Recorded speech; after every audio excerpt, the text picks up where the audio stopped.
parler de mes sagas en cours. Je vais parler dans cette vidéo que des sagas dont le dernier tome est déjà sorti ou alors plus de tomes sont sortis, mais moi je ne suis pas à jour. Je ferai une seconde vidéo qui sortira dans le courant du mois de janvier, je pense, avec mes sagas terminées, abandonnées ou à jour de 2023. Et là vous allez voir qu'il y a beaucoup de sagas qui sont classifiées en 4 catégories. Imaginaire adulte, imaginaire young adulte, imaginaire jeunesse et enfin le reste, donc romance, littérature générale, cozy mystery, les genres littéraires que je lis beaucoup moins et donc forcément il y en a beaucoup moins. Alors que le reste, on peut pas dire que il y en a pas beaucoup, non. J'ai pas compté honnêtement, mais il y en a beaucoup. Donc bon bref, tout ça pour vous dire qu'on est là pour un petit moment. Et moi, personnellement, je pense que je vais avoir du pain sur la planche en 2024 pour arriver à finir tout ça. Allez, sur cette superbe intro, on démarre. On démarre avec les sagas d'imaginaire adulte et dans cette catégorie il y en a 3. La première où je ne suis pas à jour, c'est Les Contes de Vérania de TJ Klune. Il y a 5 tomes et je n'ai lu que le premier, donc là je vous affiche le tome que je dois lire, comme ça vous savez où j'en suis. Et je ferai pareil pour toutes les autres sagas. J'avais bien aimé le premier tome, un peu trop de blagues sous la ceinture, mais l'histoire derrière était hyper intéressante, donc je pense que dans tous les cas je continuerai cette saga. Ensuite j'ai lu cette année le premier tome de Sang et de la cendre de Jennifer Ellermann-Trout qui compte je crois 6 tomes à l'heure actuelle en VO. Il y en a que 3 qui sont sortis en français et il y a le spin-off qui vient juste de sortir, mais moi j'en suis au 1 et je suis sortie de là assez mitigée, donc je laisse la chance au second, mais je suis pas sûre d'aller au bout de la saga. C'est tellement dommage vu que le nombre de personnes qui aiment cette saga, mais moi bizarrement ça a pas trop fait, donc on verra. Je laisse la chance au deuxième et puis on verra ensuite. Ensuite j'ai démarré là, tout juste à Cotard, donc Un palais d'épines et de roses, qui compte 5 tomes aussi je crois, parce qu'il y a un 3,5. Ouais, ça doit à peu près ça. J'ai lu donc que le premier et c'est quand même très addictif. J'ai plutôt bien aimé le premier tome. Donc ça promet, j'espère que la suite me plaira autant que le premier tome. On passe ensuite à l'imaginaire young adulte et dans cette catégorie il y en a beaucoup, il y en a 16, j'ai 16 sagas en cours en young adulte, donc on n'est pas sorti d'affaires, vous et moi, enfin surtout moi là pour le coup. Mais bon bref, allez on s'y met. Tout d'abord j'ai Les Faucons de Ravera que j'ai commencé il y a au moins 3 ou 4 ans, j'ai lu que le premier tome et je ne sais pas pourquoi j'ai jamais démarré le second et le troisième. Alors que le premier tome je l'avais adoré, donc je la laisse cette saga alors que ça fait des années que j'y ai pas touché parce que je sais que je veux la lire, mais à mon avis que si je veux vraiment la terminer il va falloir que je recommence depuis le début parce que je vais être perdue. Après j'ai vu que sur Nextory il y avait le premier tome qui était en audio, alors ce serait peut-être une solution pour m'éviter d'avoir à relire le papier, le livre papier. Ensuite il y a Seul un monstre de Vanessa Len qui est sorti chez Lumen. Le second tome vient de sortir là, je pense que c'est le mois dernier, quelque chose comme ça. Mais le premier tome j'étais moyennement convaincue. Du coup je ne sais pas, en fait il est sorti et la sortie me faisait pas tellement de l'œil. Donc je la laisse là encore dans mes sagas à jour, pas abandonnée pour le moment. Je verrai l'année prochaine si ça y est encore. On est dans une histoire où il y a du voyage dans le temps en gros. Donc l'histoire de base était intéressante, mais au final la façon de faire j'ai pas trop aimé, donc on verra, je ne sais pas. Ensuite, il y a Aurora Squad de J. Christophe et Kaufman. C'est une saga de science-fiction dans lequel on suit un jeune homme qui est excellent dans ses études. Et en fait, il part en mission, il tombe sur quelque chose et donc quand il revient, en fait, il a pas pu choisir son équipage de vaisseau et donc il se retrouve avec les bras cassés. J'avais beaucoup aimé le premier tome.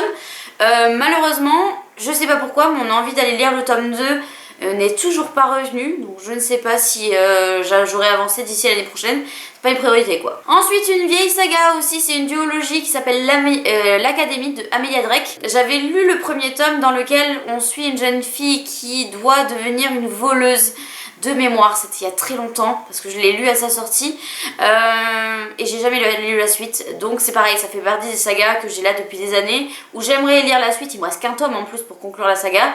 Mais c'est là, et puis vu que je me souviens plus du premier, faudrait que je relise le premier. Et il y a tellement de livres à lire que pour l'instant ça n'a pas été fait quoi. Ensuite il y a Beast of Prey de Ayana Gray. J'ai lu le premier tome et le troisième tome va sortir en VO en janvier 2024, donc là tout proche. J'ai adoré ce premier tome, vraiment ça a été à la limite du coup de cœur. Mais j'ai vu que des avis mitigés sur le second, alors c'est pour ça que je m'en suis toujours pas mis dessus. et je les lis en VO, donc je sais qu'une fois que j'aurai lancé le deuxième en anglais, je pourrais en fait prendre déjà le troisième puisqu'il va sortir là le mois prochain. Donc ce serait une aubaine en fait de tout enchaîner puisque le deuxième tome est visiblement moins bien. Alors dans tous les cas je laisserai sa chance au deuxième parce que j'ai tellement aimé le premier que j'ai pas trop le choix.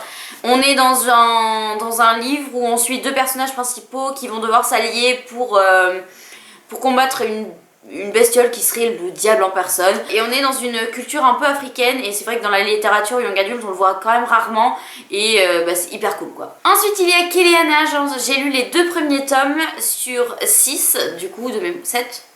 Parce qu'il y a le découpage français et le découpage anglais, donc je sais pas, 6, 7, 8, 1 million, je sais pas, et on a beaucoup, de Sarah J Maas, qui a été publié à la Martinière Fiction. J'ai lu les deux premiers, j'ai pas trop accroché, j'étais un peu mitigée, ça casse pas trop pattes à un canard, donc voilà. Et on m'a dit que à partir du troisième tome ça changeait complètement, donc là on va se laisser faire quoi. Donc je lis le troisième et on verra si ça change tout. Ensuite il y a The Prison Healer de Lynette Noni qui a été publié chez Hachette. Il y a les deux premiers qui sont sortis en français. Moi je les lis en anglais, donc du coup la saga en soi est à jour en anglais et moi j'ai lu que les deux premiers, il me reste que le dernier. Alors vous inquiétez pas, celle-là, d'ici à la vidéo de l'année prochaine, elle sera lue, mais vraiment ça c'est sûr. C'est certain, j'aime tellement cette saga que le troisième tome sera lu même avant mars, là normalement le troisième tome sera en mars en français. Je sais que la version anglaise du tome sera lue avant mars, c'est sûr et certain, j'aime trop cette saga. Ensuite j'ai une autre duologie, Le Faiseur de Rêves de Laini Taylor qui a été publiée chez Lumen. Je l'avais lu une première fois et je l'avais abandonné et j'ai réessayé l'été dernier. Et finalement c'est passé. Mais au final j'ai pas du tout envie d'aller me lancer dans le deuxième tome. Donc ça c'est pareil, c'est une saga où je lui laisse un an. Et puis si l'année prochaine elle est toujours, elle est toujours pas lue, elle sera sûrement mise dans les sagas abandonnées quoi. Ensuite il y a une autre duologie, Legendborn de Tracy Deonn, qui a été publiée chez J'ai lu.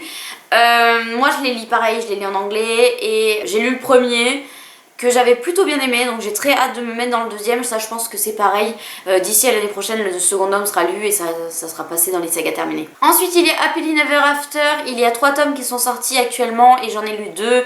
Il me reste celui sur Yzma, c'est donc une réécriture, non pas une réécriture, c'est un rajout d'histoire sur les histoires d'amour des méchants de Disney et c'est des histoires d'amour qui finissent mal. Mais super chouette, moi j'aime beaucoup les deux premiers que j'ai lus, j'ai adoré, donc il me reste plus que celui d'Yzma, et ça c'est pareil, je pense que d'ici à l'année prochaine ça sera clôturé. Ensuite j'ai lu Le Prieuré de l'Oranger, donc il me reste un soir de nuit tombée, un jour de nuit tombée, je sais plus, de Samantha Shannon. C'est pareil, c'est une grosse bricasse qui a été publiée chez De Saxus. J'ai plutôt beaucoup aimé le premier, donc je sais que je me lancerai dans le deuxième.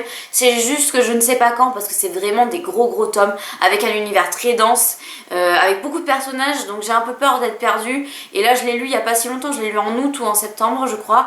Et voilà, je suis pas prête à me relancer dans cet univers là, mais je sais que le second tome sera lu. Ensuite j'ai Les Voleurs de Fumée de Sally Green, j'ai lu le premier tome.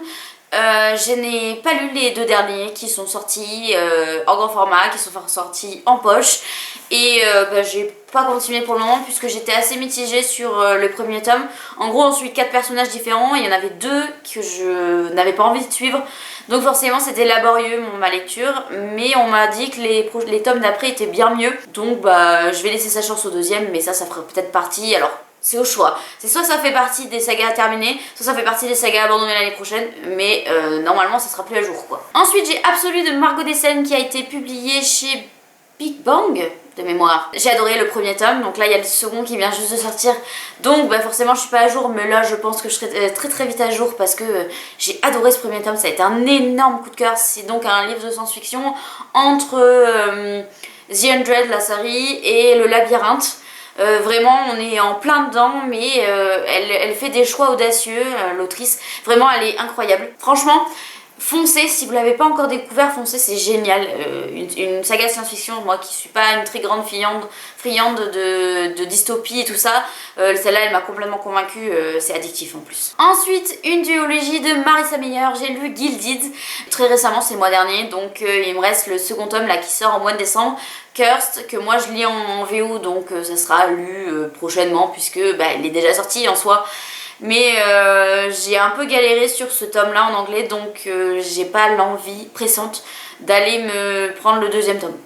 Mais je sais que ça sera lu. Et enfin la dernière, qui est pareil, a été lue très récemment, c'est Un soir Un sort, non pas un soir.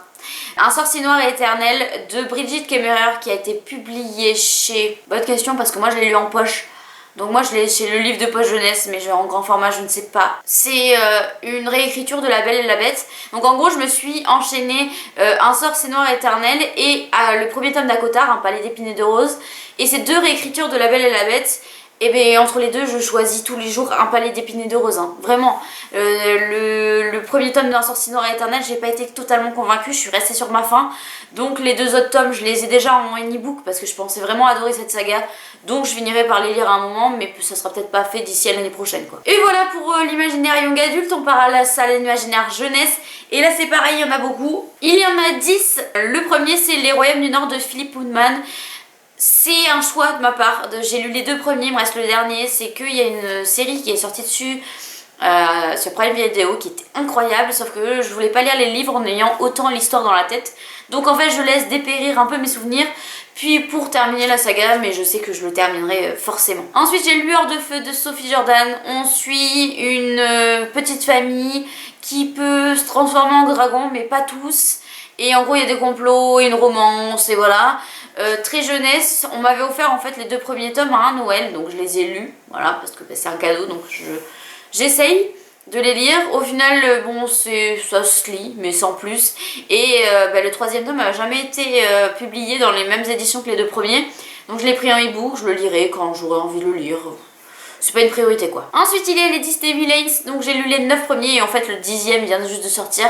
Donc bon il n'a pas été lu mais il va être lu très rapidement, j'ai aucun doute là-dessus. Ensuite j'ai SOS Créatures Fantastiques. C'est une saga que je lis quand je vais avoir une panne de lecture parce que c'est doudou, c'est simple. Il y a des créatures fantastiques de partout, on suit un adolescent qui essaye de sauver un zoo de créatures fantastiques. C'est très sympa, il n'y a que 3 tomes, j'ai lu les deux premiers, donc le prochain coup de mou ou le début de panne de lecture, je sais que je lirai le dernier, que j'ai en e-book, donc voilà, je me fais pas trop de soucis sur cette saga. Ensuite j'ai Magic Charlie de Audrey Alouette, j'ai lu les deux premiers et il me reste donc le troisième, et honnêtement je ne sais pas si je lirai ce troisième, puisque le premier a été à la limite du coup de cœur et le deuxième en fait j'ai été énormément déçue, j'ai jamais réussi à me remettre dans l'histoire. Donc le troisième je sais pas en fait, je sais pas si j'ai envie de le lire. C'est pareil, ça fait partie des sagas où on verra l'année prochaine où elles sont placées. Mais je suis triste parce que le premier était tellement bien que c'est dommage quoi. Ensuite j'ai une très vieille saga jeunesse, c'est Descendants de Mélissa de la Cruz. C'est par rapport aux descendants des méchants de Disney. Il y avait eu des films qui étaient sortis là-dessus et en fait c'est parce que c'était Mélissa de la Cruz qui avait lu que j'ai commencé à les lire. Sauf que j'ai lu le 1 en entier et le deuxième je l'ai mis en pause il y a peut-être 3 ans et je ne l'ai jamais repris. Donc en soi c'est Disney donc du coup j'ai envie de le lire. Mais en même temps s'il y a déjà 3 ans j'ai abandonné le deuxième livre en me disant que c'était trop jeunesse, je pense que là ça va être pire. Donc ça c'est pareil, c'est les sagas qui sont sur la sellette, à voir. Ensuite je fais une relecture du Souffle de la Pierre d'Irlande d'Éric Simard. C'est une saga jeunesse que j'avais adorée quand j'étais petite, donc j'ai voulu le relire là. Donc j'ai lu les 4 premiers tomes, il me reste que le 5e. Je sais que ça sera lu parce que c'est des tout petits livres et ça me fait tellement plaisir de retomber dans un truc que j'ai adoré petite. Bon là j'apprécie moins mais parce que je suis moins le public visé, mais vraiment c'était très chouette. C'est sur les légendes irlandaises, donc les Dédananes. Et c'est vraiment chouette. Ensuite je me suis lancée dans une relecture de Harry Potter en anglais. Donc j'ai lu le premier tome, il me reste donc les 6 autres. Et là c'est pareil, c'est pas une priorité. Si j'ai avancé, pas avancé, c'est pas grave quoi. Je la connais l'histoire, donc c'est quand j'ai envie en fait. Là je me force pas, c'est vraiment quand j'ai envie. Et enfin le dernier c'est tout récent, c'est Mémoires de la forêt de Michael Brun-Arnaud. Un énormissime coup de cœur que j'ai adoré. Donc il y a 3 tomes qui sont sortis, je n'ai lu que le premier, mais je sais que les autres ont lu parce que le premier m'a tellement touchée que je veux absolument découvrir les autres quoi. Ensuite on passe au reste, au fourre-tout, à ce qui reste quoi. J'ai 4 sagas à vous présenter dans lequel je ne suis pas tout à fait à jour. Même vous allez voir, loin d'être à jour pour certains. C'est des grosses sagas très longues. Le premier c'est les Chroniques de Bridgerton de Julia Quinn qui sont dans les éditions J'ai lu. Je les lis simplement parce qu'il y a la série et donc j'aime bien en fait les romances historiques là. Pour moi qui déteste les romances, celle-là je sais pas pourquoi j'accroche, même si c'est absolument pas féministe. C'est cliché à la mort, mais je sais pas, c'est mon plaisir coupable, j'adore. Donc j'ai lu les 6 premiers, Il me reste donc le 7, le 8, le 9 et des années plus tard, donc il me reste 4 tomes à lire. Je ne suis pas sortie de l'auberge. Ensuite il y a Heartstopper, un roman graphique d'Alice Oseman que j'ai lu les 4 premiers, le 5e là va sortir tout récemment mais je le lis en VO. Donc j'aurais pu déjà l'avoir lu mais ça n'a pas été le cas, donc je suis pas tout à fait à jour, mais ça c'est pareil, ça se lit très très vite, c'est un roman graphique donc je me fais pas de soucis pour lui. Ensuite on a les enquêtes d'Anna Swensen de Johan Fluck, publiées chez Cherche Midi. J'ai lu les 4 premiers tomes sur 9 de mémoire, qui sont sortis en français. Je suis pas à jour, voilà. Mais j'adore, c'est des cozy mystery. On n'est pas obligé de les lire à la suite, même je les conseille de les séparer parce que ça se ressemble quand même beaucoup d'un tome à l'autre. Mais c'est un moment doudou, agréable, donc je sais que je vais continuer tranquillou mon avancée sans me presser. Et enfin la toute dernière saga, c'est les 7 sœurs, donc j'ai lu actuellement 5 tomes. Je suis en pleine lecture du 6e, donc je sais que ça aura avancé d'ici à l'année prochaine, puisque je suis en train de le lire. C'est une saga dans laquelle on suit 6 sœurs qui se retrouvent lors de la mort de leur père adoptif, et celui-ci, en guise de cadeau, leur laisse une lettre et des coordonnées géographiques pour qu'elles puissent retrouver leurs racines. Et donc dans chaque tome, il y a un moment au présent, il y a un moment au passé, pour découvrir la vie des ancêtres d'une des sœurs, et chaque tome est dédié à une sœur. Et vraiment c'est trop chouette, j'adore. Mon préféré pour l'instant reste le 3, j'en suis au 6. Le 5 a été un désastre, voilà. Et pour l'instant le 6e commence bien, donc j'espère qu'il me plaira autant que les premiers. Et voilà, c'est tout pour moi, ça fait un certain nombre de sagas, je n'ai pas compté combien ça fait, mais il y en a au moins 30. Il y a 33 sagas dont je viens de vous parler là. Je vois pas comment je vais terminer tout ça d'ici à l'année prochaine. Je vois pas. Mais bon, au moins je vous les aurai présentés. On verra si l'année prochaine ça a bien avancé. Si jamais ce contenu vous a plu, n'hésitez pas à laisser un like, un commentaire ou de vous abonner pour pas louper les prochaines vidéos. Et sur ce, je vous souhaite une bonne semaine et surtout, prenez soin de vous.